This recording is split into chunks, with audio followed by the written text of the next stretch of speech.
said to me, the weather's always nice here, so don't talk about the weather. But I'm from Boston, and I spent the last 3 weeks in Michigan and Wisconsin and Illinois and Iowa. And I must say, I was walking down the street to come here today, and I walked right past this building, and I kept going for 2 more blocks because I was just soaking up the rays. And then someone walked by me, they were singing, and I haven't heard that in a long, long time. So I am very thankful for your weather. Maybe you guys take it for granted, but it's absolutely beautiful here. As Kathy said, I'm a big data evangelist. My friends asked me multiple questions about that. They asked me, how's that? Okay. So I get asked, is that a religious job? And I say, well, yeah, I'm very religious about big data.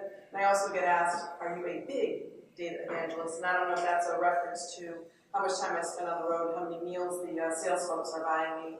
So it's a really interesting role. I did come from Nokia. I was one of Cloudera's first customers. We got into big data back in 2010, where if you guys are like me, probably your first Nokia phone, your first cell phone was a Nokia phone, but maybe your second or your third wasn't. So obviously the company was doing a lot of work to analyze where they were in the market and what were the assets, to try to figure out where to go next. So we did some really interesting things there. I'll share some of those, and I spend time now with our customers all over the world, across all sorts of different industry segments. And we see a lot of similarities across all of these customers, so I'm really happy to talk about some of the journeys there as well.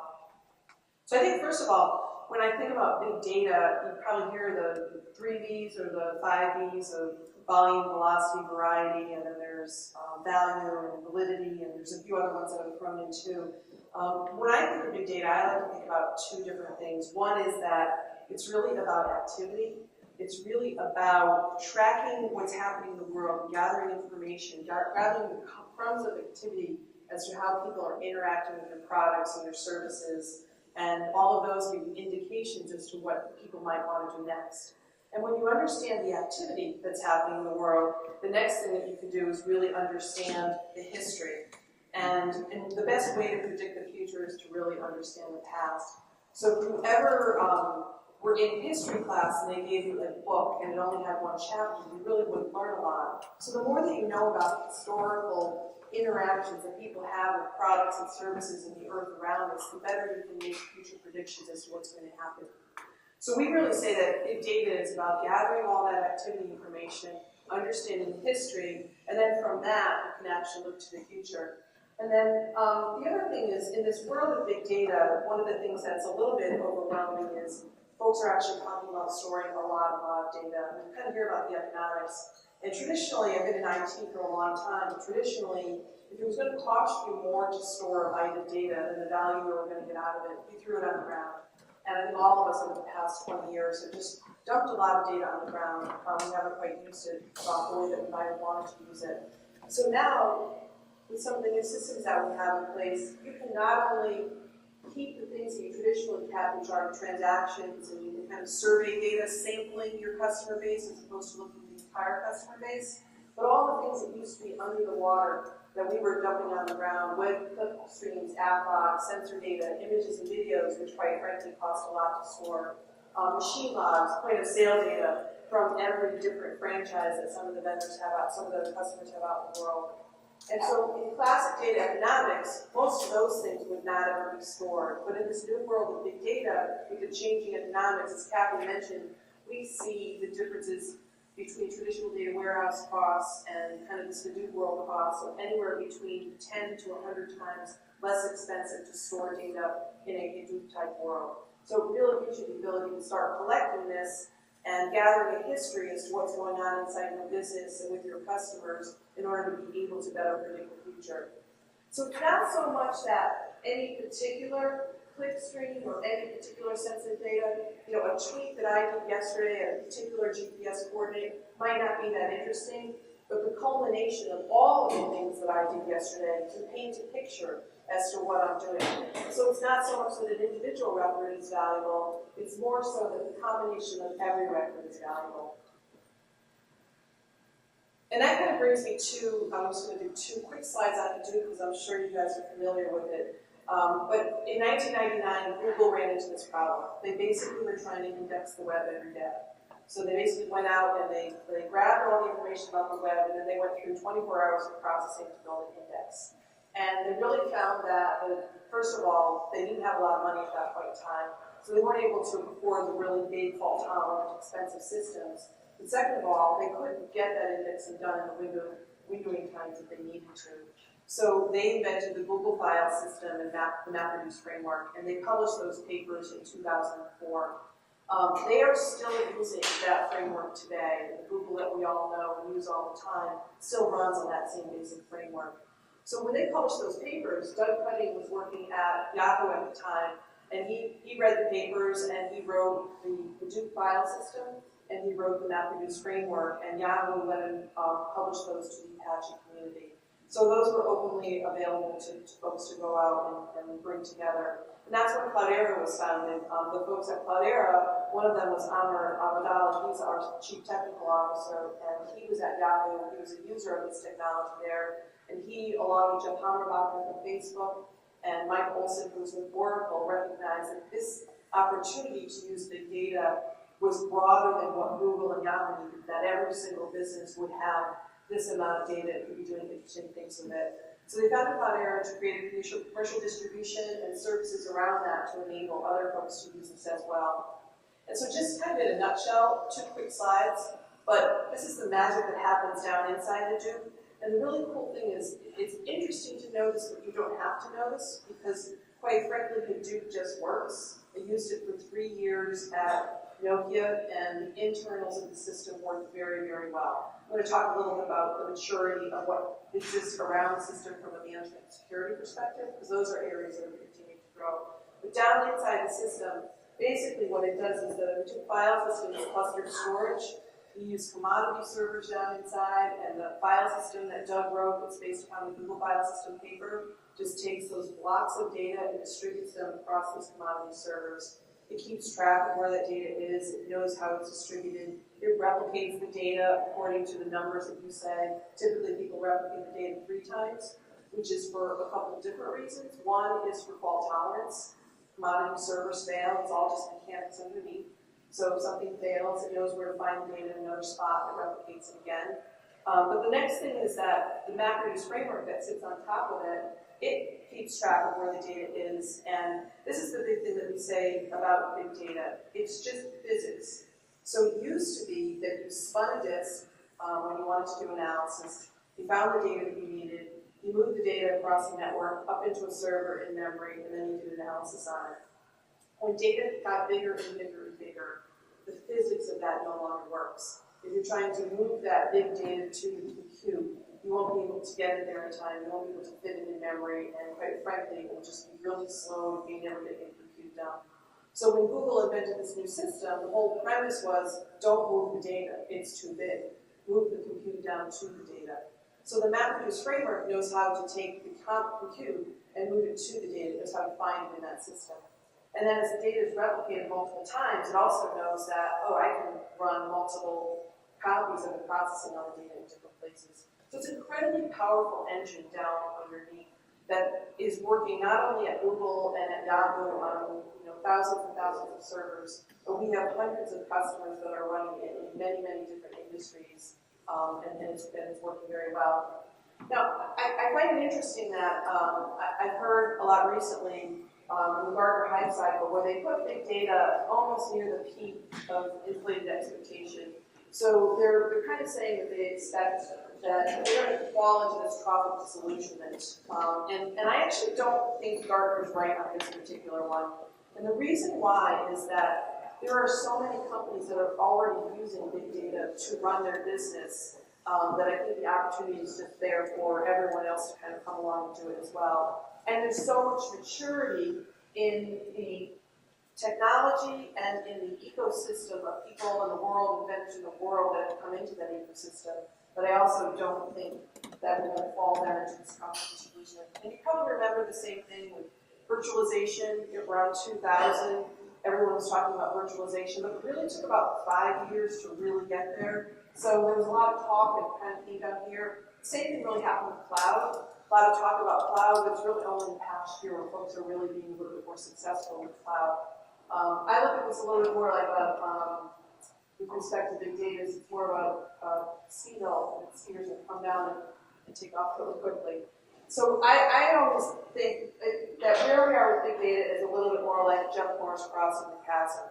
So you had the early visionaries, the adopters, who were willing to deal with the technology that was a little more mature. And those were really a lot of the web companies. In order to cross the chasm and really have IT shops that are running their business today be able to start to adopt this new technology and do things in a different way, you've got to move over here. And pragmatists are looking for technology that is manageable, that is secure, that is completely scalable and fault tolerant. And that's where the whole Hadoop ecosystem is today.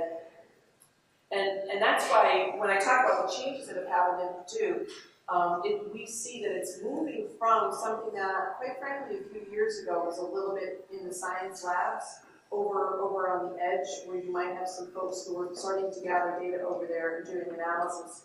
But it was really separate from what IT was doing. But we've seen so much maturity in this world that we actually now are starting to call this thing, as Kathy mentioned, the enterprise data hub. Folks tend to talk about the data lake. We think about it as being a hub where you can bring all your data together, and then the spokes out of the hub are all the different ways that you can now access the data. Everything in this enterprise data hub is open source in the data path, and that's really vital. An open source community gives you a vibrant community of folks who are constantly looking at the software and improving the software and bringing it to the next level of maturity.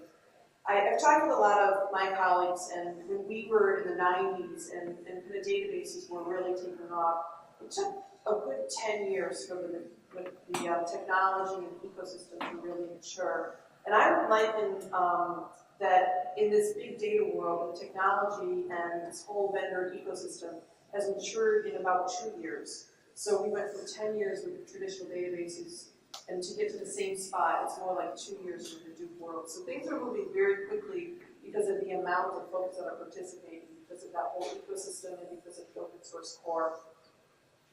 So here are a couple of really key points about why this is now enterprise grade, and I'm going to show you, I'm going to talk about some use cases where people are using this to run their business and make a major change to their business.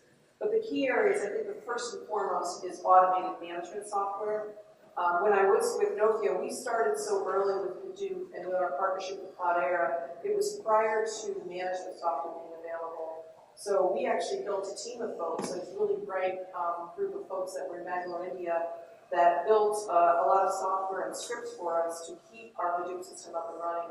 If you've ever looked at, let me just grab this right here. Do you mind if I borrow this for a minute?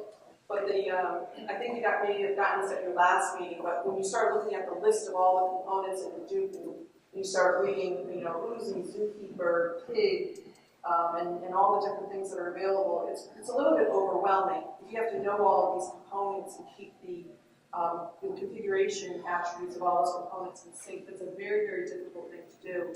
So now the automated management software, in our case it's Cloudera Manager, it keeps all of those components in sync. It keeps the attributes and the configuration parameters in sync. And that was something that we worried about a lot in the early days of using Hadoop. You really didn't have to have your own army of people that kept your cluster up and running and kept all those components up and running.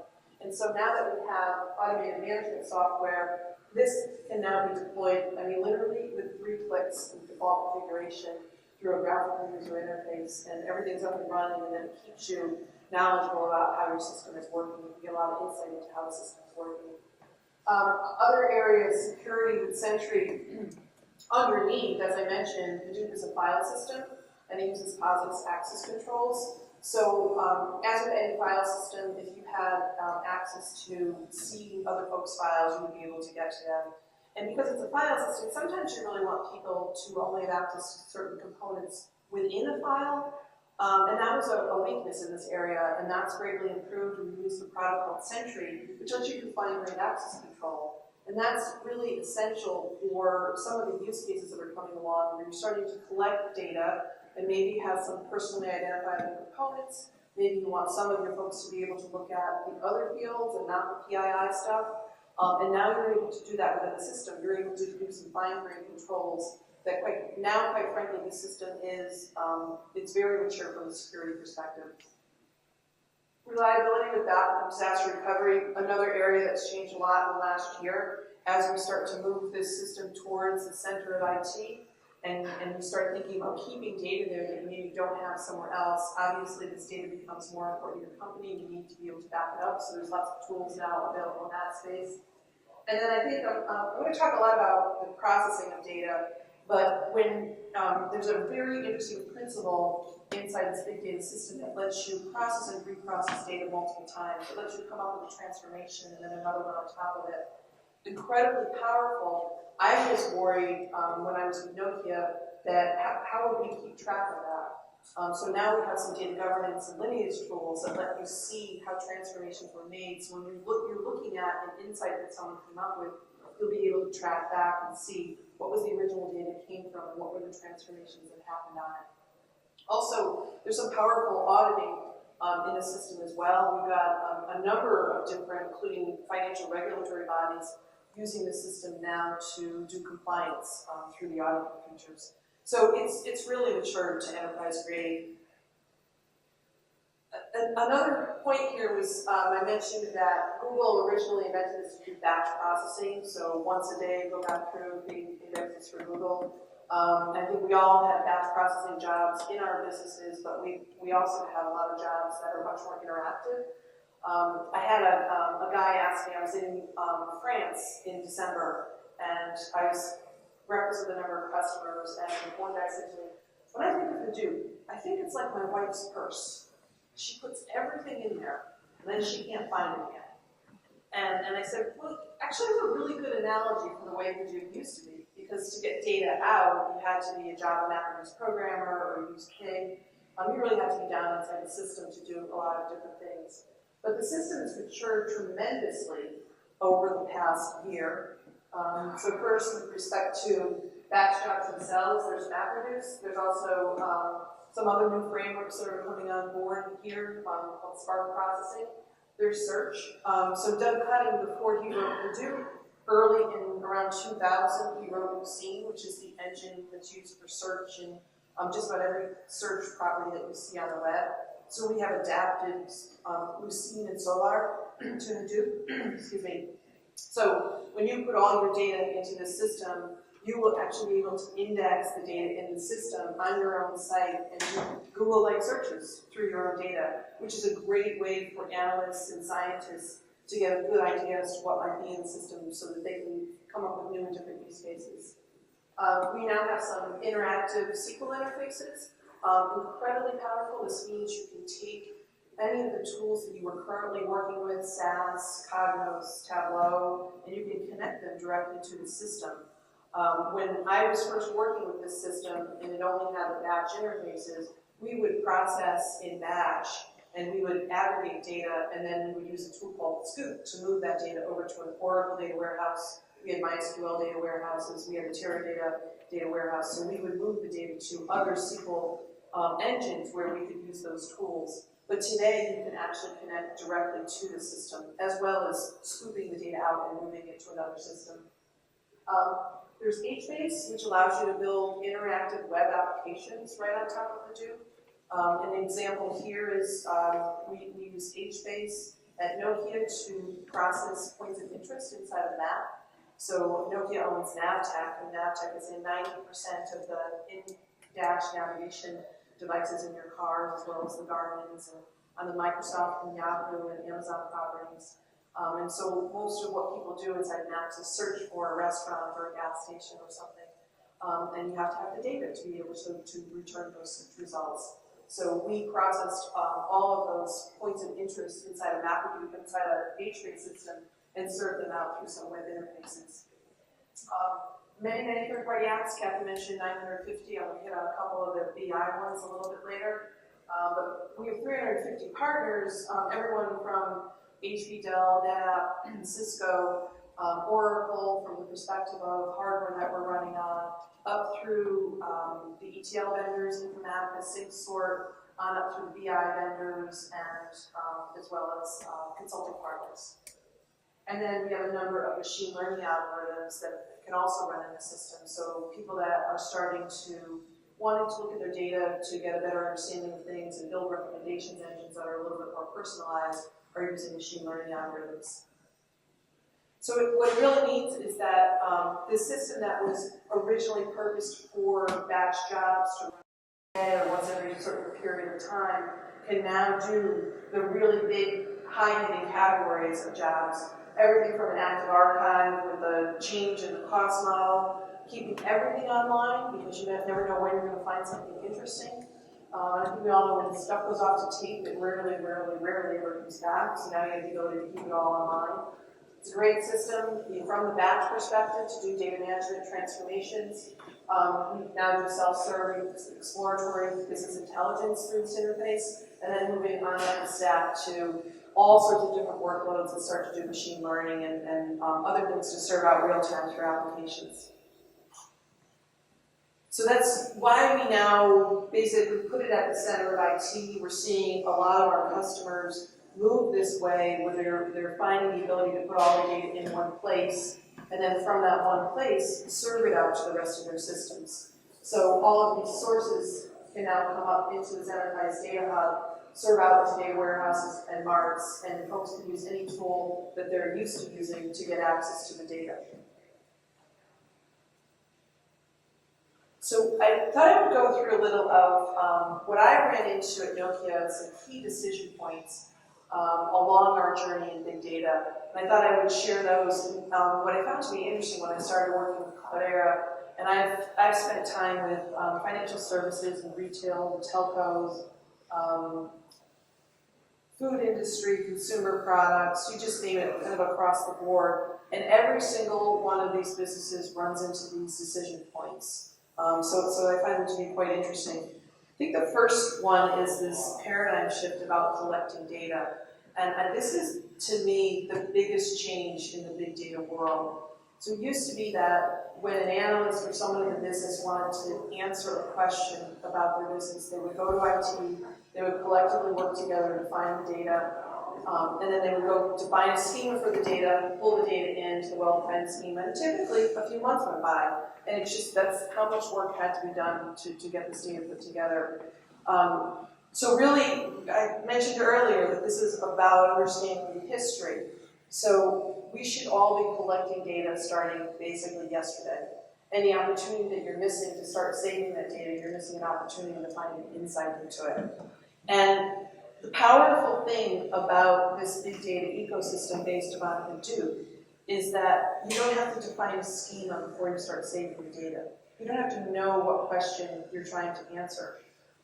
It's the basic premise here is that there's no schema on write. You just save the data in its native format. So if it's a log file, whatever format that file is in, you can park it in Hadoop. If it's sensor data, whatever format that data is in, you can park it in Hadoop. Video, images, you park them in Hadoop. Now, I'm sure you all know the acronym ETL. So you would typically in the data warehousing world extract data from a source, transform it to answer the question that was trying to be answered, and then load it where it needed to be loaded, probably in a data warehouse. I think of big data as being more like ELT, because you extract the data from its source and load it into Hadoop. And then you can transform it. You can reload it, you can load your answers back into Hadoop. You can load your answers into a tier data warehouse. You can load your answers into Oracle or MySQL. You can load them into a number of different places. But then you can transform that derivative data another way, and you can keep going. And as long as you have the lineage products, you can track what's happening. You can see that over time you're going to build up these layers of analytical processing. So it's really, really powerful that way. The second question that we ran into at Nokia that I find everyone runs into is this question of, so should I put all the data together in one place? Should I have it in one cluster? Should I have multiple clusters? And basically, the best practice answer here is that you should strive for one data asset. Because if you bring all the data of your company together inside one asset, then you have the ability to start analyzing across different types of data that you maybe didn't even think of before. I think our two first use cases that I ran into, one was around understanding what was happening in our App Store. So doing some analysis on App Store logs and sign-on logs, application logs themselves to see which applications were being used on phones, which applications might be missing from the portfolio. That was one big use case. And then the second use case was along the lines of analyzing search results within a map in order to be able to make a better recommendation when someone is searching for something. And what we found was that when we had those two use cases inside our cluster, almost fairly soon after they showed up, the two groups started working together to basically say, oh, if I had your data, I could actually make my use case be stronger. And so this organic growth of people starting to share data created some really amazing different use cases. And one of the sets of data that we had quite a bit of was GPS probe data. When you use an application, you've all seen that, can I use your location? When an app is using your location, they know your GPS probe point. And basically a GPS probe point is your lat long, the direction you're heading in, the speed at which you're heading. Many of them are anonymized. Ours were anonymized at Nokia, but you have to read the privacy policies to understand how they're collecting it in the case of the ones you're opting in for. But probe data is interesting because it creates a vision of the world as to how people are moving about the world, at what time, what direction, speed. So we had some very interesting use cases for probe data that I'll get into in a little bit. But we also then found later on that a lot of other folks could use probe data as well. So the original use cases we had were around automating the development of maps. So 20% of the world's roads change on an annual basis. And a map builder, that's a serious daunting task to keep up with how roads are changing. You usually have to go and redrive the road. But with GPS probes, you can get a good indication that maybe the speed or the direction of that road has changed. And in the original experiment that our really smart folks did with this, they looked at Cook County around Chicago where their office was, and they found that 200 of the roads were pointing in the wrong direction on the map. So either we had them marked one way in the wrong direction, or the Chicago folks were driving down one-way streets in the wrong direction. But we did a bunch of statistical analysis to figure out, and we were able to automate a lot of the attributes of maps this way. But the search folks, they said, wow, if we look at probes, we can see density of activity in a certain part of the city. And density of activity might be an indicator as to raising or lowering the search result as well on a map. So the sharing of data became a really big thing. It's a huge premise of the value of big data. So one data asset, I always say that's the best practice. We see this across every industry. You see it in retail where there's multiple the brick and mortar stores, the online stores, there may be different stores for certain brands, but bringing all that together in one data asset gives you a broader view of the company. We see it in telco, we see it in a lot of businesses that grew up through acquisition where they have a lot of silos. A lot of financial services grew up through acquisition and have a lot of silos.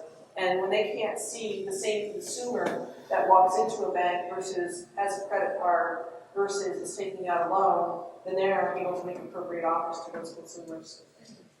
Now, that doesn't necessarily mean one physical Hadoop cluster. From a best practices perspective, what we've seen is one production cluster. Sometimes there's a need to segment data from the perspective of serving it through a real-time app. So we see exceptions there. But for the most part, one physical production cluster, and then a staging cluster that has a percentage of the data that folks can experiment with. And I typically see those around 20% of the size of a production cluster. And then also, that actually should be called a sandbox, and then a very small staging cluster to roll in releases of the software that you're running, because this is software like anything else.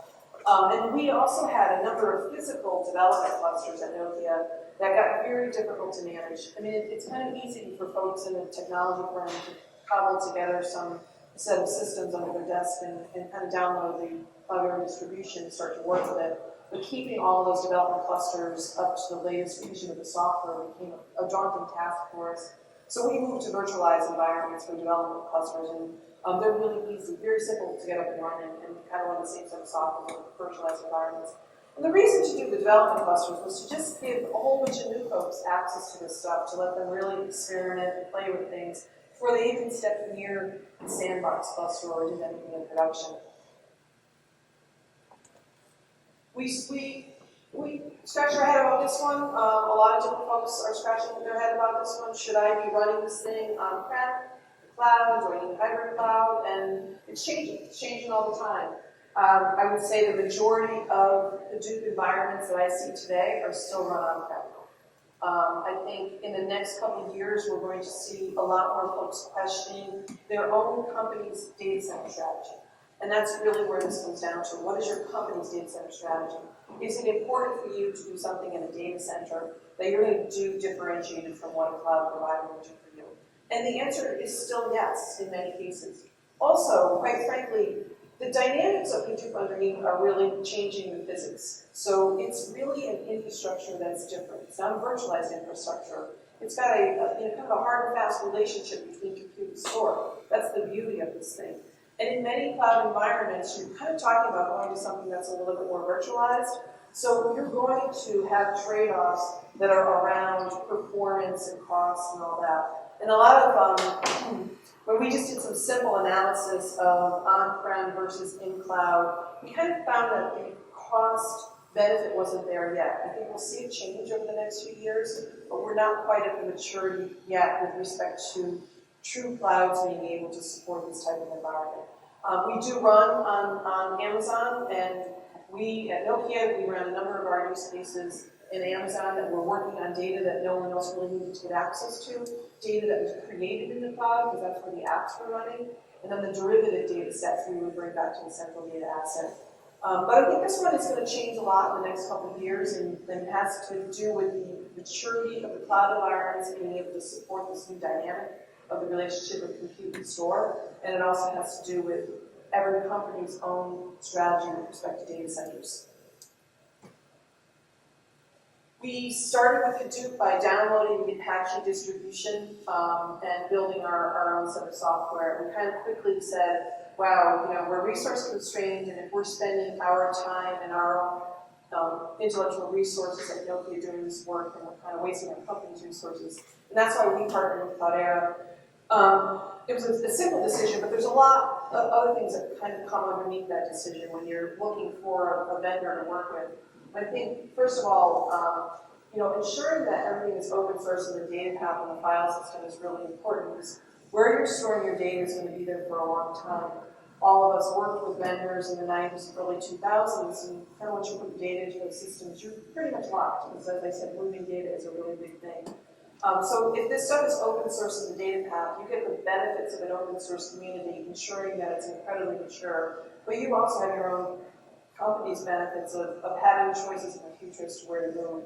And there are a few open source vendors in the data path, but also, quite frankly, when you start to look at some of what's happening with the vendors, they have split off a copy of Hadoop and are doing proprietary things in there. So that's always a good thing to look at. Another thing to look at with respect to who to partner with is if there's a bug or an issue in the system, then somebody's got to make that change and get it put back into open source. And so you've got to be working with a partner that's going to be able to affect that. Otherwise, again, you take the branch of that Hadoop code, and you're going to be stuck with it from then on. At Cloudera, we have over 80 committers to the Apache community. And that's another reason why we went with Cloudera, because we realized we would have to go through a tremendous amount of energy in order to get a committer to even one of the basic components of the Apache community, never mind all the other components. We looked for expertise to support it.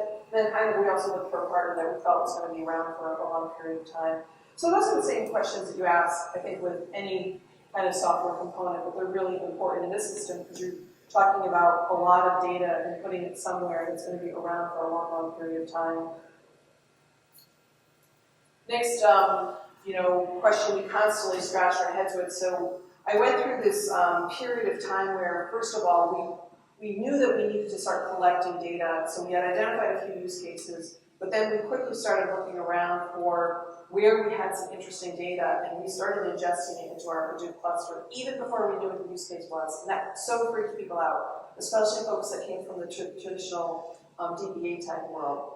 They were like, why are you putting data in there? We don't know the question yet. And we said, because this is interesting data that differentiates our company And we're not sure how we're going to use it yet, but we think we'll be able to in the future.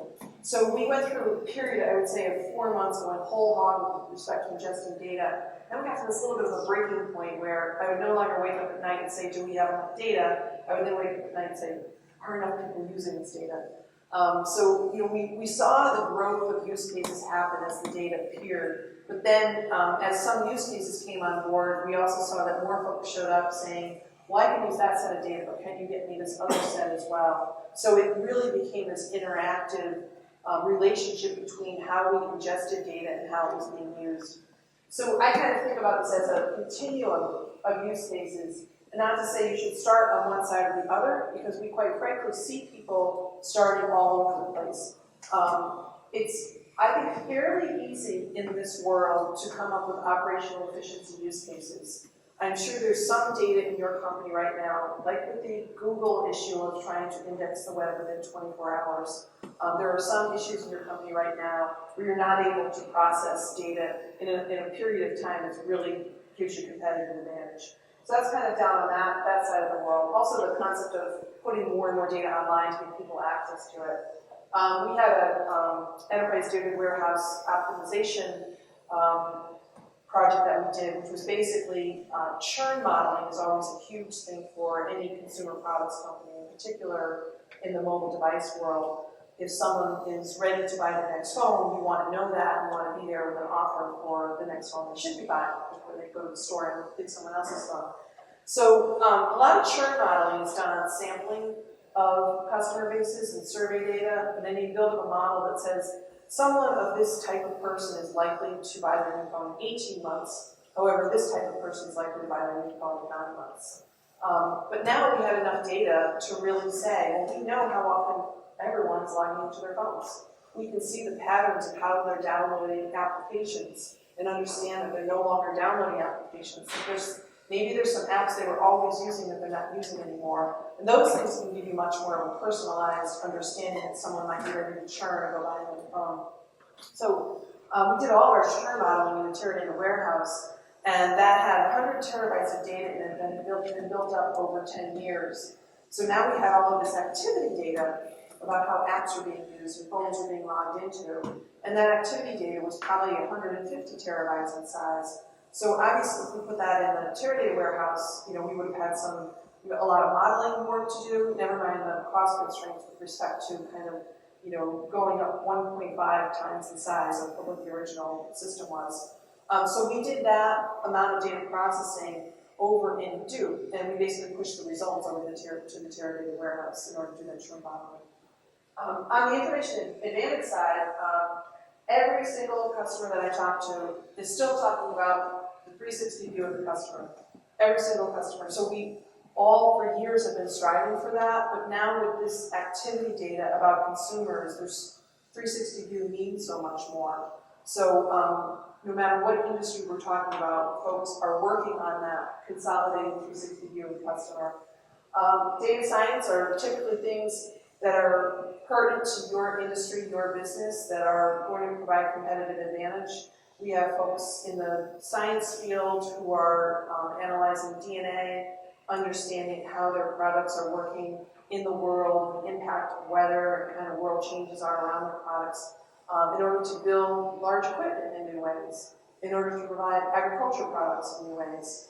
At Nokia, our kind of world of data science was around the map building that I mentioned earlier. But the next thing that happened after the folks figured out how to automate map building was they basically said, okay, we can now start to use probe data, GPS probe data, to develop traffic models. And I think no matter what city you live in, and probably in Atlanta, traffic is an issue. Actually, in Des Moines, Iowa, where I was last week, there was no traffic. I don't know. It was really bizarre. There was just no traffic. But probably every other city, traffic is a huge issue. So 85% of a future traffic prediction is based upon past traffic behavior. So if you find, another Tuesday that has weather like this, that has similar types of events that are happening, and then you layer on top of that current incidents, whether they're accidents or work that's happening, or what the current weather is like and how something might be different, you can come up with a fairly accurate traffic model. And Nokia produced some pretty good maps with traffic on their phones this past summer. Although the Nokia handset division is going to Microsoft sometime in the next few weeks, so there's a lot of changes happening in that world. But they produced some really tremendous traffic patterns based upon that data.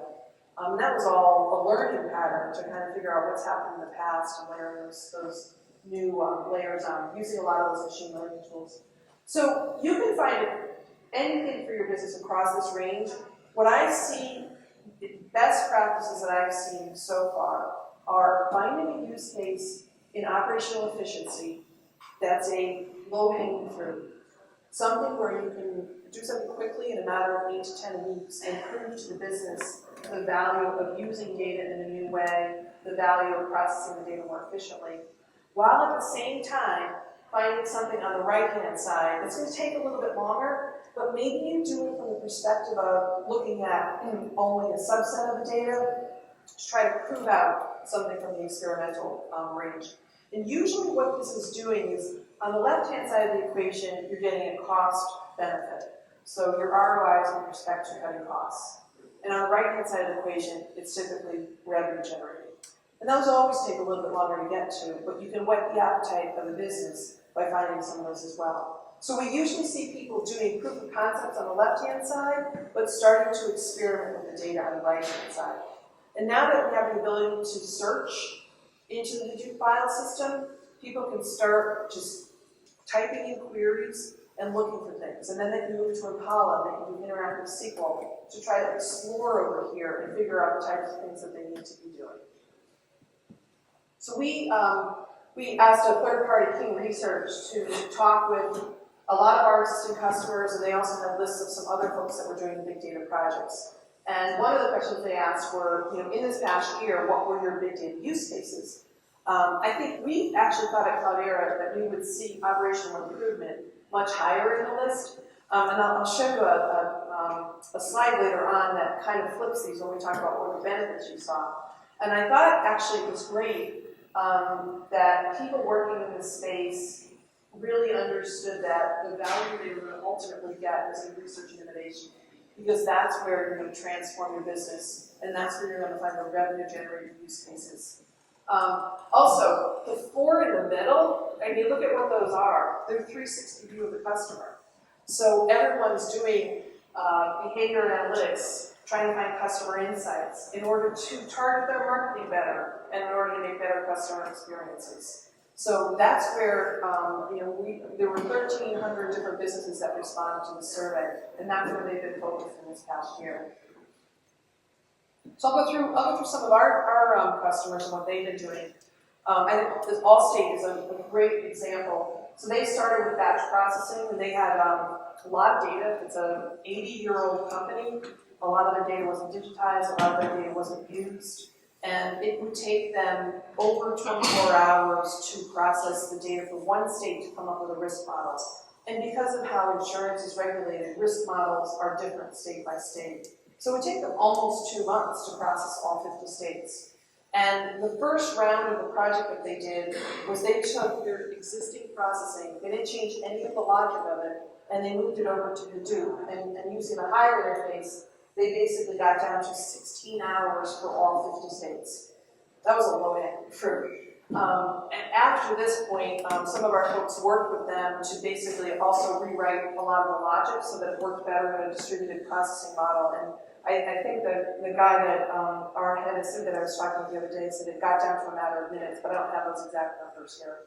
But that alone is pretty amazing. Which also, now if you think about it, they can do all of their risk models within 16 hours. Now how much more can they do? So now it just lets them kind of get to the right-hand side of that equation to really add some value to their business and their customers.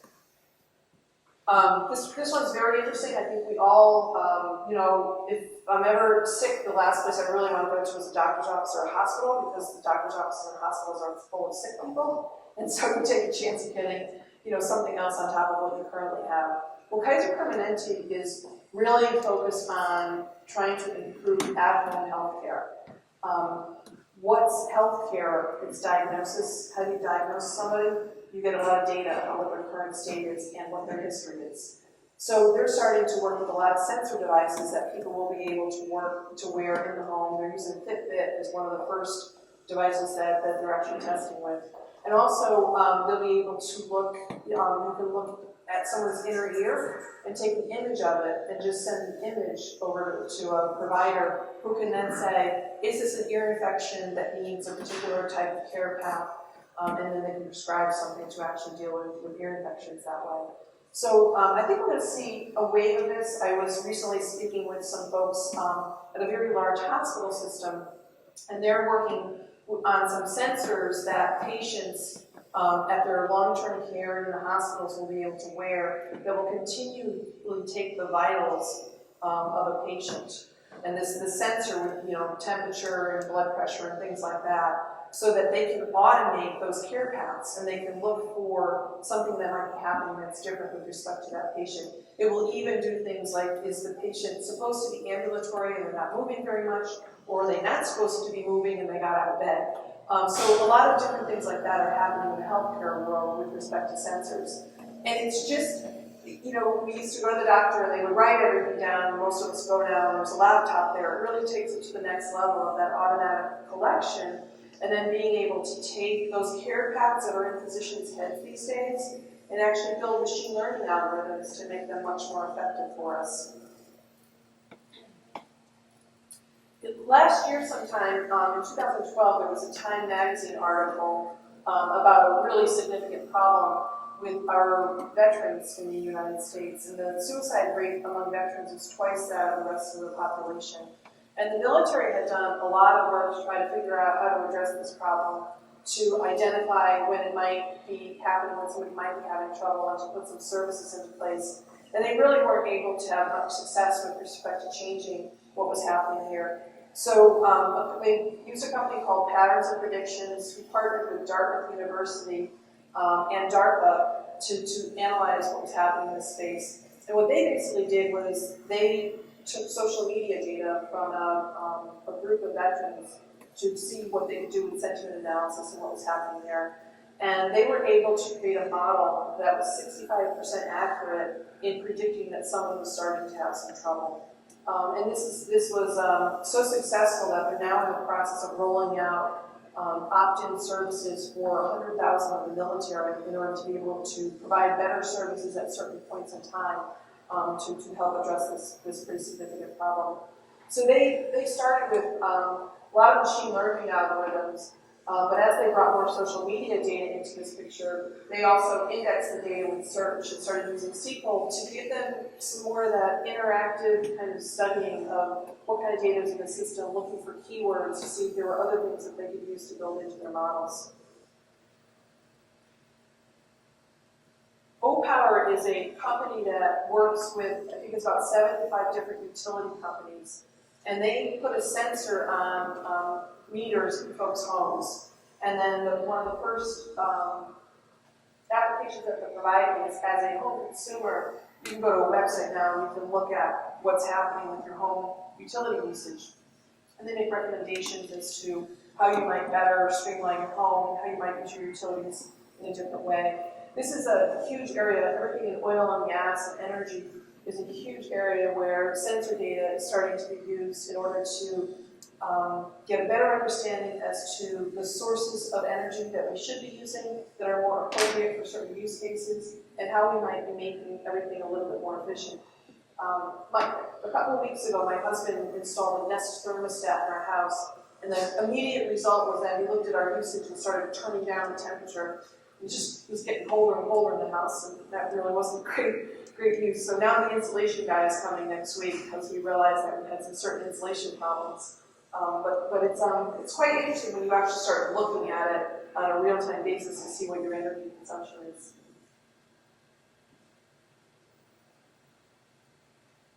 And I think probably all familiar with eBay. If you are a merchant and you want to sell something in eBay, a while ago, people figured out that they could post the same product that they wanted to sell in multiple different categories and tag it different ways. So from my perspective as a seller, that was great because I might have a greater opportunity of getting more money, a higher price that somebody was going to pay for my product. From eBay's perspective, they actually found that the customer satisfaction was dropping off on their website, and people were leaving the site much quicker than they had been in the past. So eBay ingested all of their search logs into a Cloudera system and started analyzing the search logs, and that's when they discovered this problem. They discovered these products were being posted multiple times, and it was causing confusion among their customer base. So what eBay did was they basically streamlined those processes. They fixed how you could post things up front, so you could only get things into one category and make certain decisions. And they were able to correlate a 2% increase in revenue off just basically streamlining that one process. And Monsanto, they're really focused on greater yield from an acre of land. With our ever-growing population in the world, and then we say 9 billion in another few years, it takes a lot of food to feed 9 billion people, so we've got to be able to produce more food in this world. They have thousands of scientists, a pretty siloed company, and what they told us was that if a scientist in one part of the business wanted data that sat in another part of the business, they would have to go to IT, ask for that data, and it usually would take 3 to 4 weeks to turn it around, get a copy of it, get it moved over, and put into their systems. So Monsanto did this great thing when they built a Cloudera Enterprise Hub. They started bringing all of their data together, and over the course of the past year, they've been able to prove that they've gotten some of their time to market for their product down from multiple years to multiple months, which is a pretty significant thing. One of the things I wanted to mention about data in general that I've just seen, just spending lots of times across many different industries, is the common data set that everyone seems to want to get to that can have an impact on their business. And it would be interesting to see if it was true for you folks here, is weather data. So retailers, so we've got some retailers who need to get certain products into areas when there's going to be a storm, for example. Not just milk and bread, but rock salt and things like that.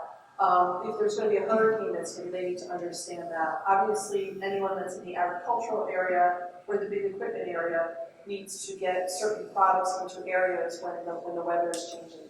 The retailers, they need to change their inventory when weather is changing. They need to get a better understanding as to what's happened in the past and move things in there.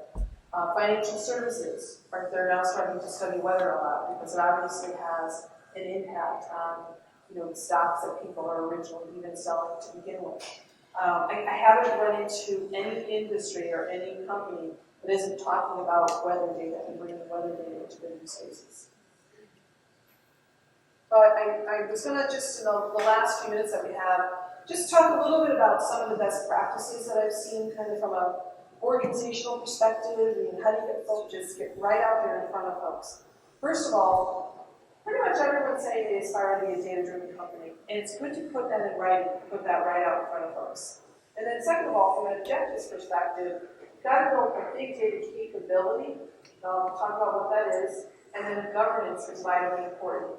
When in the early days of big data, governance was kind of not really there. It's kind of like, the World Wide Web was through the Wild Wild West, and then things got a little bit more contained. So these are really 3 important things from a vision and objectives perspective to really get people going down the right path. So 3 iterative steps to creating a roadmap here.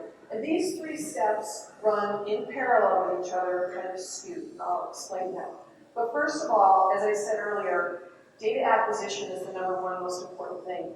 And it is hard to get started when people say, how do I start acquiring data if I'm not really sure of all the use cases yet? But I'll bet you, if you think about your business and what you're trying to do in your business, you can say, if you have a great web presence and point of sale presence, I should be collecting that data. I might be throwing some of it on the floor right now, but I should be collecting it. Also in this area, lots of times, companies that I work with don't have the legal rights to data that they share with partners, and it's not because they shouldn't have them, it's just because when they negotiate contracts, they're not negotiating contracts appropriately so that each side of a partner relationship can really run their business effectively. That's just simply because we didn't always think about data. We were thinking about other things. But now, whenever anyone in business these days gets into any kind of contractual negotiation, data should be thought of as part of that negotiation. Is this something that should be shared across these two companies? A really simple example is when Nokia, as a mobile phone company, got into a partnership with Microsoft, and Microsoft was going to provide the operating systems, the Windows Phone operating system for the Nokia phone. Now, the manufacturer of the phone needs to have good battery life, good antenna, all of those types of things. But it's the operating system that understands what was the battery life like. So in that relationship, if Nokia couldn't understand what the operating system was collecting, then Nokia couldn't effectively make good phones. So that's a really simple example of starting to think about things a little bit more from a data perspective. And then the second thing is, on those use cases, get some folks in, whether it's on the operational efficiency side of the world or much more towards the revenue side of the world on new use cases, to start to build some insights. Small ones at first, and then graduate into bigger and bigger ones over time. And then, so maybe that's pretty obvious, collect data and get an insight from it. Okay. I probably could have figured that one out, right? But this is like the third one, which is to start to find insights in here that are repeatable and build profiles or aggregations that can be reused over and over for your business. So again, I'll give you a Nokia example. We streamed in a lot of the data from servers, from devices into the system. We had clickstream logs, we had search logs, we had app logs. We were building insights, along the lines of search results. We were building insights along the lines of the app store and what was being used there. Well, when we started to look at what was happening in this space in the individual use cases, we saw that over and over again, people were building a view of the consumer. And each use case might have a slightly different view of it, but if centrally we could start to grab that logic and build the view of a consumer that was more broadly usable, then more and more use cases would be able to use it. So our product was a device. So a lot of what people were looking at was the profile of the device. But we might have one use case that was looking at 4 or 5 attributes and a bunch of activity from that device, and another use case that was looking at it from a slightly different perspective. So again, we started to take that logic that was being done in separate use cases and centralize it to build these aggregations that could then be served into multiple different use cases. And also location. So we did a lot with maps, we did a lot with points of interest, and there were a lot of use cases where people were analyzing what was happening in locations. Whether it was an app that was looking for trending locations, whether it was serving a search result to say this is a good restaurant that you might be interested in, we needed to know a lot more about location. And what we found were that people in this world would build up their view of a location, a point of interest. And once we started doing it in a more centralized way, then we were able to provide something to the business that provided more value. So I almost should draw a line here, that it kind of goes like this. You're gathering data, maybe 1 month or 1 quarter, and maybe it's the next month or the next quarter that someone's actually getting an insight from it. And maybe it's even 2-3 quarters out that type of insight starts to be institutionalized more in a more general profile. And then from the perspective of the skills, these are data management people that are working to ingest data into the system with assurance of good quality. These are folks that are analysts and data scientists. And then these are the data management folks again that are leveraging the knowledge that comes from the data scientists. Which kind of leads me to the organizational best practices. It's not that different from traditional BI world. You still need your 3 layers. What happens in these 3 layers is slightly different. So you obviously still need folks to manage the hardware and software services. You still need to do data management, and then you're doing your analysis up at the top. So if I pop quickly through these, I'm going to hit mainly on the things that change, but from the hardware and software services perspective, you really still want to get to idle-type processes. These folks need to be responsible for cluster expansion, working with business folks to really forecast what's happening with respect to data, understanding the dynamics of how the data is performing in the system today. And the new skills are around the administration of Hadoop. And as I said, with the software that's available today, that is much, much easier than it was even a year ago. Challenges in this space. First of all, this is a new world. The technology is changing so quickly. it really requires folks in these administrative roles to be a little bit more agile and flexible, to be able to move more quickly. Also, the architecture of Hadoop, as I said earlier, this relationship between compute and store, the fact that you're using commodity servers, the fact that in an ideal architecture, if you have more than one rack, you have a top-of-rack switch. Hadoop knows how to do locality within a rack and deal with things like that. I see a lot of issues in IT shops because this diverges from architectures that have been put in place for servers over the past decade with respect to server virtualization, for example. So a lot of shops now have a standard around any server that they put in their data centers virtualized. Well, that was solving a utilization problem that existed in the early 2000s of servers being 10 to 20% utilized from a processing perspective. Hadoop doesn't work that way. It ensures that the processing is spread out across those servers and that they're fully utilized. So when you virtualize a server, you put a layer in place now that's not only not needed, but it's going to cause a performance problem. So this becomes a very interesting discussion with respect to IT. Corporate storage standards, most people have standardized in some sort of SAN environment. Again, Hadoop deals with local storage, attached within the server, which is really, I remember making great strides in the 90s to get away from local storage because it was so hard to manage what was on that local storage. But this is a change where Hadoop needs it to be that way because that's how it performs better. So breaking down some of these standards is a big challenge in this layer of hardware software services. And almost everywhere I go, the purchasing and procurement processes that have been put in place in order to ensure that these standards are adhered to is also an issue. Most shops, including the one I was in, have standardized on some sort of beefy server that's got a certain amount of RAM and a certain amount of memory and a certain amount of CPUs and those types of things in it. And it could be that the purchasing processes that are put in place that are on a quarterly or even site that I worked with last week, they procure on a yearly basis. And now you're talking about growing data very quickly. Basically forecasting out how much data you're going to have a year minus 1 day from now and deploying that right now doesn't quite make sense. If you could do it more in an agile way of adding more servers every month. We actually got to the point where we wanted to add a data node a week at Nokia, which would have met our processing needs. But our procurement processes didn't match with it. So these are challenges in this space that folks need to work on addressing. From the big data management perspective, this group in the middle used to be the set of folks who would work with business people and find data and define a schema and get the data put in that schema. And this is a world that expands a lot in this big data space because now these folks are dealing with a living, breathing entity of data that continues to stream in every day, of data that can be transformed multiple times, many different ways. So responsibilities in this group, first of all, I usually find that it's best to put the architecture folks for the underneath layers in this group because you're architecting the thing underneath in order to be able to process and manage data.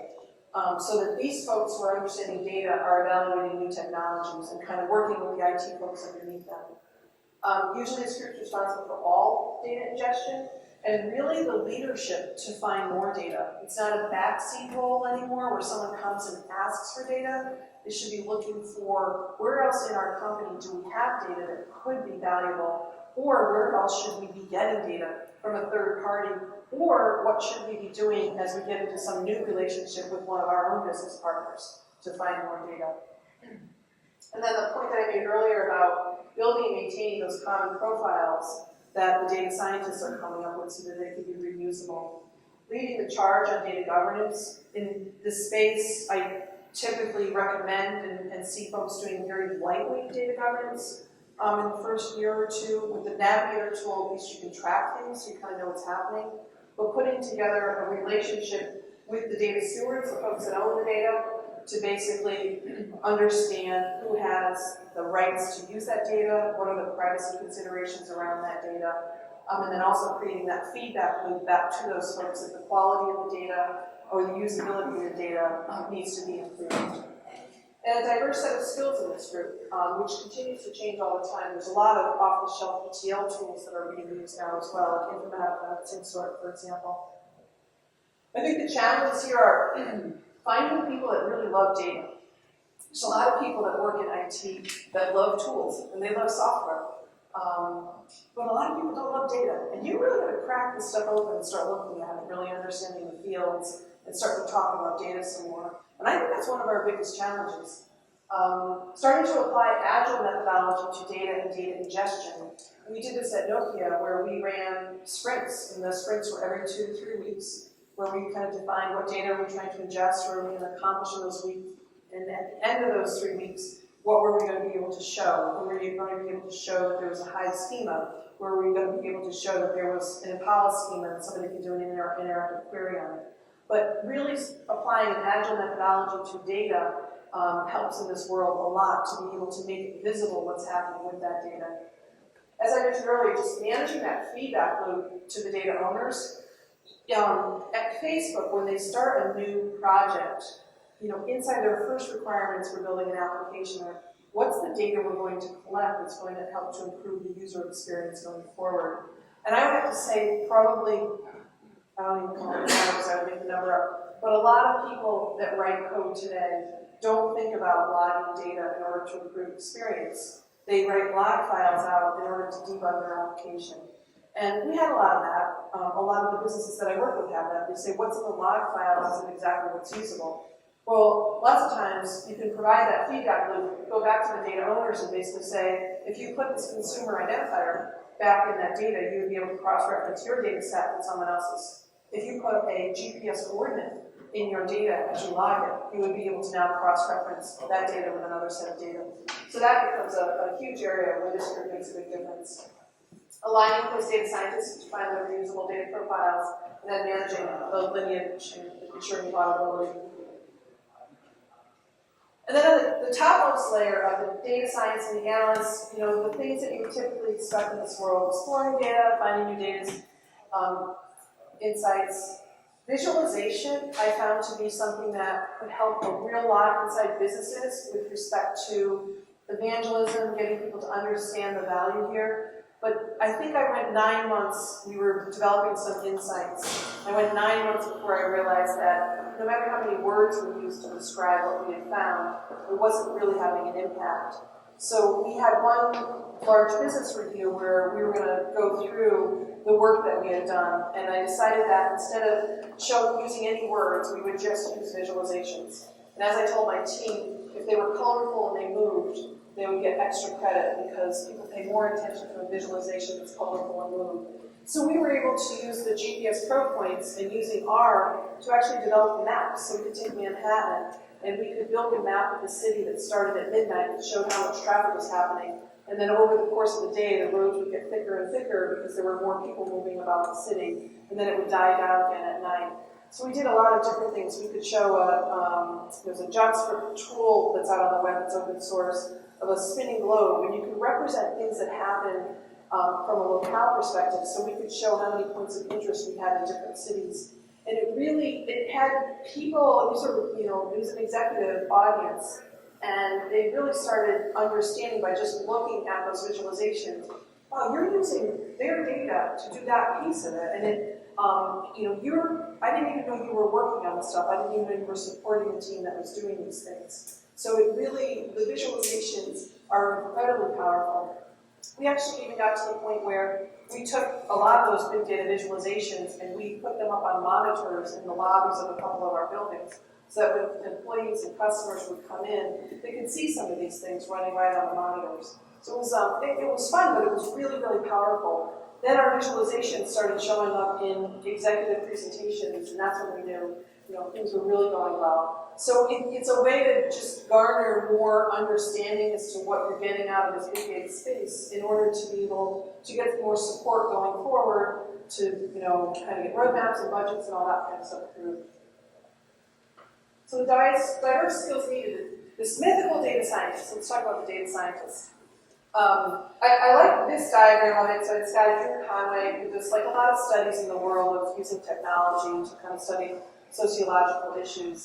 And he defined a data scientist as someone who needs 3 skills. So hacking skills, instead of saying computer science, it's not writing lines and lines and lines of code. It's someone who knows how to use a lot of different languages and tools, someone who can pick up new things and use them quite easily.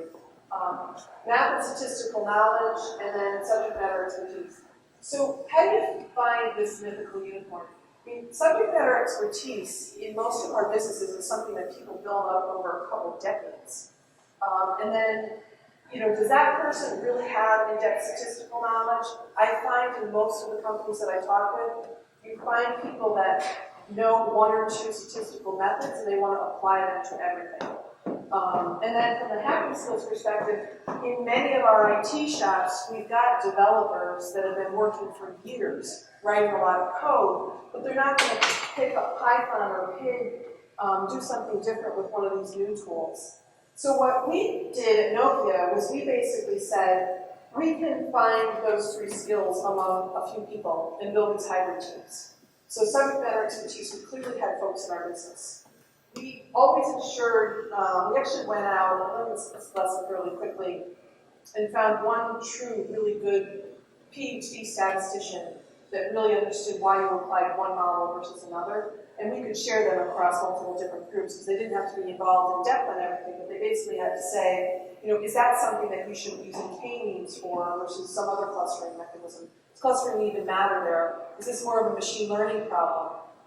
So we had one true statistician, and a lot of other folks that knew different types of modeling. And then from the hacking skills perspective, I found many people that had been in IT for a while could not make the shift to do this piece of it because they just wanted to write code. So we found an awful lot of folks that were coming right out of university. And so we built these hybrid teams, folks right out of university, people that had been in the business for a while, a couple people with statistical knowledge, and they were quite successful by putting them together to create more of a data scientist that way. It worked really well. I think and the key thing here too is that you don't have someone that really understands stats across the board, and now you're starting to deal with so much data. You've got somebody hacking, somebody with subject matter expertise, they can come up with an answer that really doesn't make sense. They won't be able to prove out why the methodology that they worked makes sense. The other thing too is McKinsey, it was like 2011 now, put out a report that said there was going to be a shortage of 150,000 of these data scientists. And that was when you still had to get into Hadoop and write MapReduce code. But now, with the Apollo interface and interactive SQL interfaces, there are many BI vendors that are integrating their tools directly with Hadoop. So a lot of what you used to have to do to get into the depths of the system to do some of this work, you can now do with some of these tools that exist around the outside. And in particular, I wanted to point out SAS, because SAS has worked to actually push their analytical engine down inside the Hadoop ecosystem. So it doesn't just run on the top via a connector and kind of pull data out, it actually pushes the processing down into the distributed processing engine. So these folks, about 40,000 folks have been through our training. I know we sent a lot of folks through these sets of training. When I was with Nokia, we brought Cloudera on site and ran classes there with people, right online on their laptop working on real-world problems. And if you haven't checked out some of the online open courses these days, there's some phenomenal coursework that's out there. I myself have taken all 3 of those courses on Coursera, and I failed every one. They're really hard, but you can audit them and learn a whole bunch before even getting into having to do the work that's behind them. But the data science course in particular, as we got into week 1, they reviewed data science, and the very next thing was, you were building a Python program to download Twitter feeds and do some analysis on Twitter data. So I was right there, and I basically said, well, now I need to go over to codeacademy.org and learn Python. So there are so many things that are available online these days to get folks up and running. And I also found one way to really test your own organization to see if people in your org are going to be good transitions into this big data world is if they've gone out and explored this stuff themselves. Because as I said, there's so much that's available online these days, so you're talking to some of the people in your own organization, and they're still saying, I don't know what Hadoop is, I'm not sure about Python, what's data science. They just haven't simply gone out online, and they're not exhibiting a key thing that's needed in anyone who's going to work in this world, and that's their curiosity. Someone who's going to look for new things and really question the results they come up with. So on the big data mindset, the traditional data management mindset was really about answering that one question. So here's the question, let's go find new information, let's put it into a schema, and then the schema is solidified in the data warehouse from then on. The big data mindset is really about asking bigger questions, asking more questions. So there's a few things that need to come into play there. Reiterating most things I said earlier, but it's all about collecting data now or collecting data yesterday, starting to build that really valuable asset of data within the company. Sharing data, no more silos, so make data available to multiple people. They're going to discover things that they never thought were possible right within your own business. It's about leadership.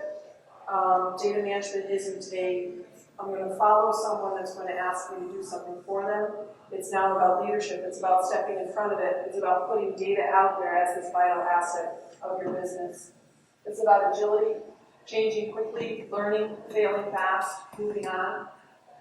And then flexible ROIs. As I mentioned, when you're on the operational efficiency side of the business cases, you can probably come up with a fairly accurate return on investment. Maybe you're saving hours, maybe you're able to process data you couldn't process before, maybe you're saving costs out of the data warehouse. And those are the types of ROIs that people in IT and the business are used to looking at. But when you get towards the revenue side of the equation, you're starting to do data science, you're looking for things that were never possible before. So you have to really start to express this idea with the business that I'm going to have to fail fast, I'm going to have to be agile and learn, and therefore I'm going to learn what the ROI is over time. That's a really hard one for companies to swallow because, typically you have to define this, spend a year to find an ROI, then you get the investment and move on. So that's why I kind of recommend that balance between operational efficiency use cases and kind of those revenue generating use cases. So kind of a little bit of a summary of what's different about using big data. First of all, it's really easy to get started. You don't have to know a lot about the data you're collecting and how it's going to be used. There's really no barrier to entry. You can collect it in native form, park in the system. You can build it at linear scale. That's another really cool thing about Hadoop, is that as your data grows, you add one more server node, it automatically will spread the data and the compute across it, so it makes it very easy to grow. You don't have to do those year-long projections. As I mentioned, collecting data in its native format enables that ability to extract, load, transfer, load. Sharing increases business value. When people start looking at other data and they use out-of-the-box thinking, they're going to come up with some innovations that they never were able to think of before. And I didn't mention this earlier, but we now have some new tools that, as the data is just streaming into the Hadoop file system, you can capture it on the way in and do some analysis to look for outliers. You can do some things that basically say, okay, now in real time, I know where someone is, I know the GPS coordinates, and kind of change the recommendations that are happening. So not only can you do the historical analysis, but you can capture that near real-time stream as well. And then I always like to make the point that it still is hard work around IT and data management. Those processes don't go away. They just need to become more agile. So this was the chart that I mentioned earlier, and I'm not really sure about my access down here, but the one I showed you earlier talked about what are the use cases that people were focused on. If you remember, research and innovation was at the top and operational efficiency was at the bottom. But another question that King Research asked were, okay, so in that same time period, what were the benefits that you saw? And I thought it was really interesting that the orange ones are really operational efficiency benefits. And the blue ones are a little bit more kind of along the innovation lines. So while folks are striving for getting to that innovation, they really are hitting the low-hanging fruit in the short term of being able to improve their analytical processing, their data processing, things like we saw with Allstate and Monsanto. They're able to make better decisions faster. to increase business value from the data, and then the general category of improving efficiency and gaining competitive advantage. And now we kind of expect, it'll be interesting to see if we redo this research in another year or two, if we start to see this flipped a little bit, where we start to see those competitive advantage benefits coming out of big data as well. But you can kind of see from those two charts how it's a good best practice to focus on some operational efficiency that gets you that low-hanging fruit and maybe moves you into a new category of being able to process data in a new way, and then some of those new use cases that are innovative that are going to transform your business. And I'll just end with, so it's just to reiterate, big data is really about the future. It's about being able to take what's happened in the past and really use it to transform your business to prepare it to be more competitive in the future.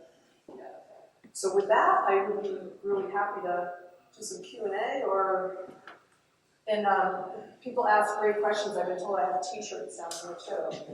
It's usually a good incentive. I'm one of the retailers that weather is a big factor. Who have you seen that has used it at a big scale besides like weather.com? Is it any other retailers that you've seen as far as case that have used weather? Yeah, so most retailers don't like us to talk about who's doing what since it's such a competitive world. But I would actually say it's every retailer that's talking about it, but there's only a few that are using it. And the few that are using it tend to be the ones that are a little bit more specialized, where you could say they're the type of people who get more of the, they might even be a little bit more towards the wholesale side. They're still retail, but it's a business buying more in bulk. And they're using it because the amount of inventory that they need somewhere might be a little bit bigger. Every other retailer is starting to think about it more with respect to seasonal trends and the impact on seasonal trends and then kind of what's happening in different areas.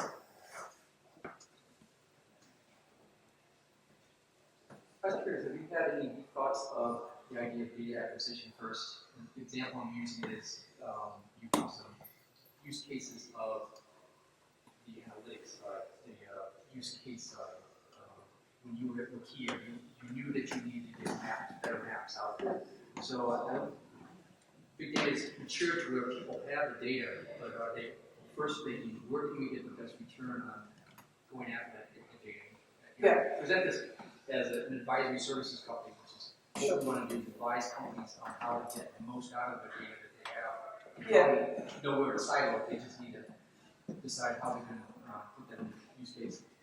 Right, so the question is, while I was basically saying you should collect data before you know what the use case is, are we really getting pushback there, and are we really seeing that folks want to understand the use case? That is a constant conversation that happens. And it's great if you know use cases and you can use those use cases to go find data and get into the system. However, I would always advise that what we're trying to do here is to get people to think about data being the valuable asset of a company.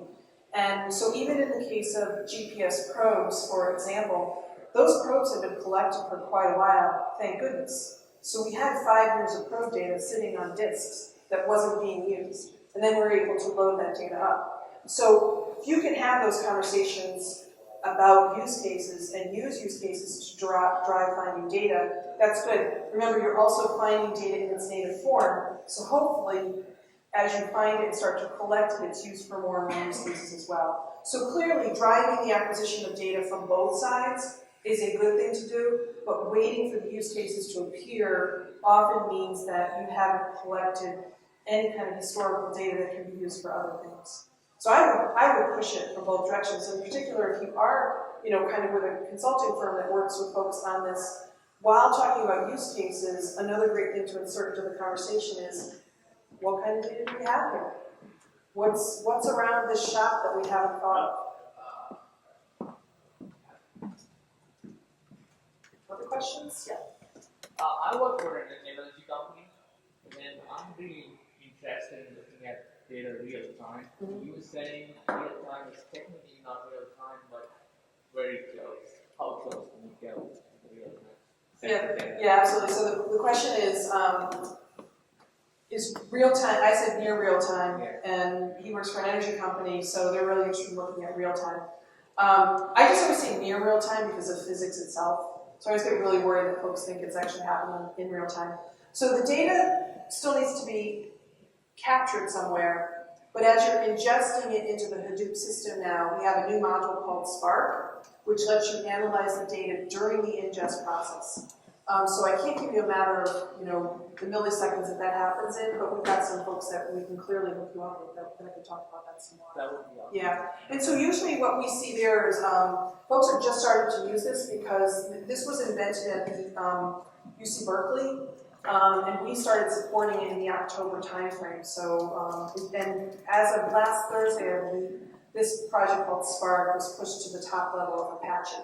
So it's going to be the area where all of this real-time work really gets done. So it's the right place to focus, and we should really get some folks to talk with you about Spark some more and what we can do with it. Yeah. And so the cool thing there is that you can continue to gather all the historical data, do analysis on this historical data, build models, but then use the stream that's coming in to pick up things that are happening in that near real time. I just have a hard time saying real time. In order to affect the ultimate processing that gets done. Just to be right in line with that question, if you are trying to store that data, say you're doing a SQL database, you're accruing costs. Granted, devices themselves are getting lower cost. The fact that you're storing more and more may be costly from a licensing standpoint. If you're doing it real time, you don't have to keep that data, right? Well, so and you said at Nokia you had to buy a node a week, or your aspirations were by use a node a week. So that's yeah, the question was, if you are analyzing the data in real time, then do you no longer have to store the raw data?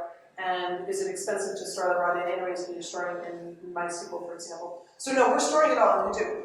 And it's very inexpensive. The node at a time, we're talking $1,000 to $2,000 fully loaded for basically for terabyte is what we talk about, which is really, really inexpensive. And just because you analyze the data in real time doesn't mean you only store the results of that analysis. You should still be storing the raw data, because clearly, typically what folks are doing these days on the real-time aspect of it is looking for an outlier. Whatever an outlier means to their business. For fraud detection, the financial services firms are obviously looking for particular things that they want to see in this real-time mode and take an action on.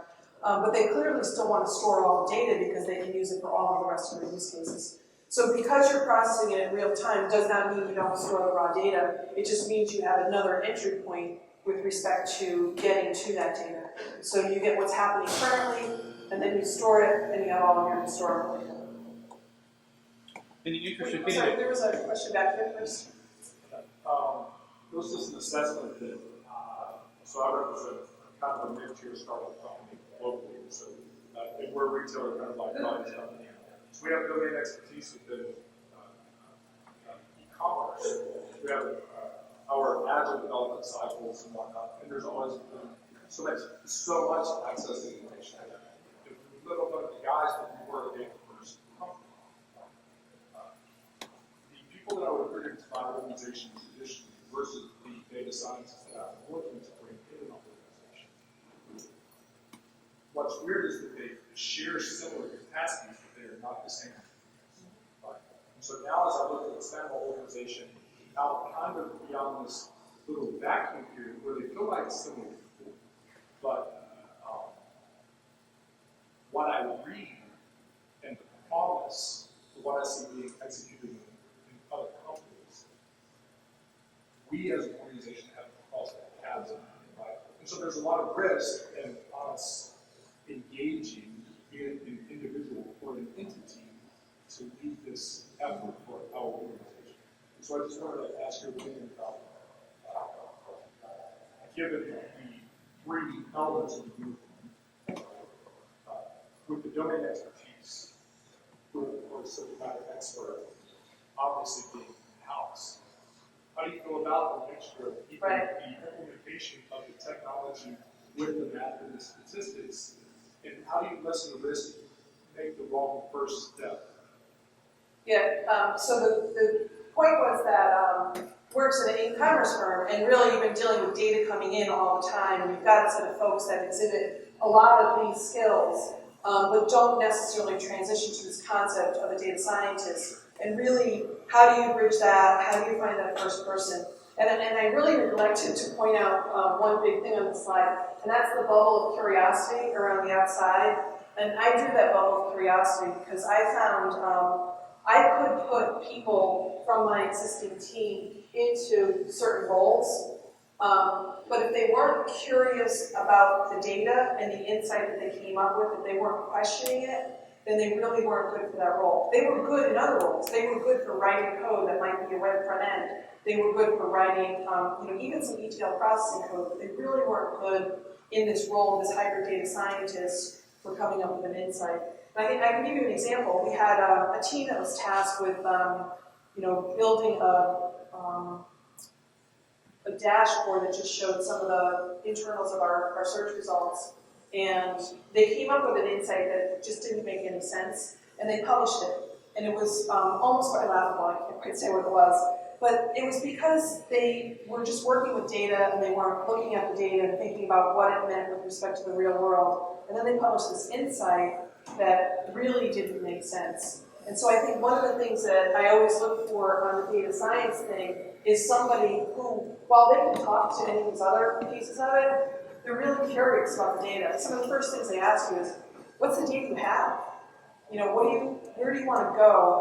I usually, when I'm working with businesses, the first question I usually ask is, where does your business want to be 2 years from now? What is the transformative difference that you want to make in your business? And someone might say, we want to grow organically into new markets. Someone might say, we need to streamline and compete more. But whatever it is, then the next question I would say, so what kind of data would you use to actually make that change? Whereas an e-commerce developer might be thinking more about that interaction with the consumer, if you can get folks that start thinking about what data should you be gathering and how should you be using that data to transform your business to do something differently.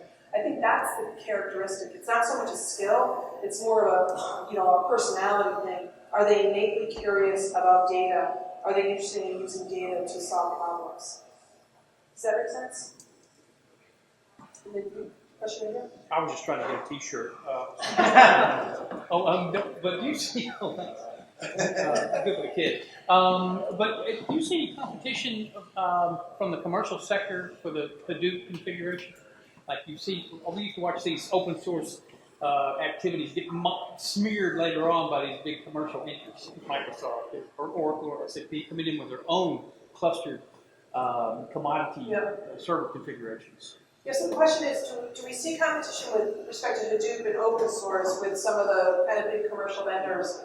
I think if you look these days, you would see that every commercial vendor in the IT space has themselves associated with big data, for sure, and most of them have themselves associated with Hadoop.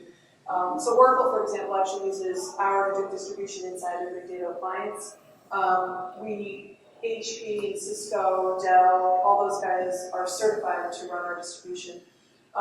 There are, the ones that I always say be a little bit careful of are any of the big vendors who have their own file system, and therefore it's proprietary. And I was supposed to say, because we all live through the world of, I used to think when I first got in IT that the depreciation cycle was 3 years, so it kind of meant that everything disappeared after 3 years and you could refresh. I think we all know that when you bring something in, it's 15 years. So if you bring something in, I'm a true advocate of make sure your data path is open source. So you need to kind of look at the different vendors and see, who has what. I think Big Insights has their own IBM file system, I forget what it's called, underneath, and EMC does as well. So you just have to kind of look at what's inside those ecosystems. But every single vendor is playing in this space. So on the migration side, everything living in SQL database. It's not just the products that you're developing, but a lot of third-party tools and services. Is there any go-between production where you can integrate with Hadoop for some of the tasks that are easier to pull data in, like the sensor data, but then you still got a huge percentage of data that's living in a traditional database, and you may never be able to migrate that the right way to Hadoop, like you're always going to have this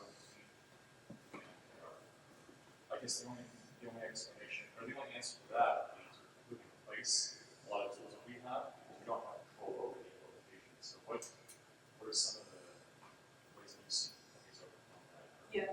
So the question was kind of along the interaction between this Hadoop ecosystem and MySQL, for example, which is used by a lot of e-commerce sites.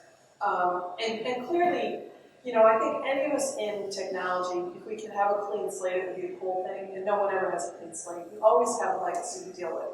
And that's a good thing, because that means you were successful and you got somewhere with the legacy.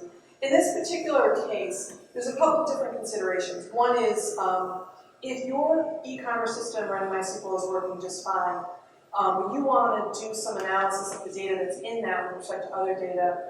There's some very simple tool we use, which is called Scoop, and it's just like what it sounds like. You scoop the data out of MySQL, you put it into Hadoop, you can do analysis on it, and then you can serve it back out of Hadoop through some various different interfaces to get it back there.